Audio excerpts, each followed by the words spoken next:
The diner was unusually quiet that evening, the kind of silence that didn't feel peaceful but tense, as if the walls themselves were holding their breath. A few truckers sat hunched over their meals, a couple whispered in the corner booth, and behind the counter moved Lily, the waitress everyone in town adored for her bright smile and gentle nature. But tonight, that smile was nowhere to be found. Her hands shook when she set down plates, and her hair, usually tied neatly, looked hastily pulled back, as if she'd rushed to hide something. No one said anything, but everyone noticed she wasn't herself. Then the sound arrived, the deep, rumbling growl of motorcycles rolling into the parking lot.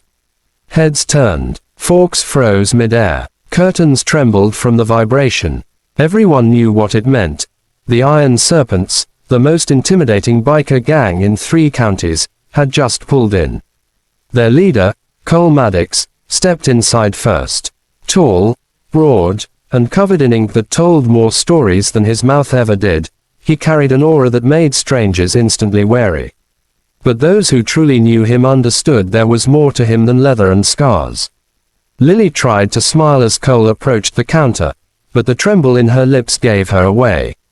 She placed menus on the surface, hoping her sleeves wouldn't slide up, but they did, just enough for Cole to catch the faint outline of a purple mark on her wrist.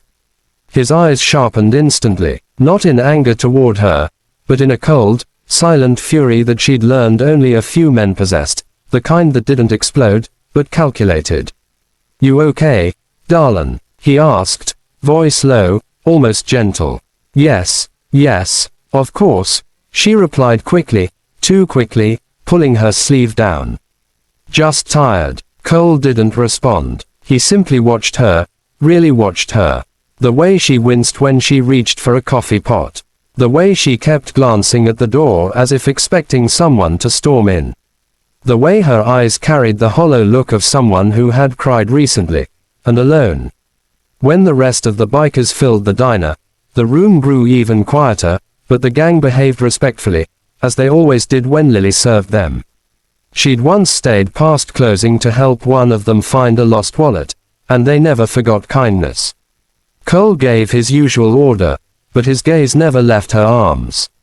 As she turned to pour coffee, her sleeve slipped again, this time revealing a larger bruise, dark, ugly, and fresh. Something inside Cole snapped into focus. He stood from his stool, slow and deliberate, making every customer stiffen.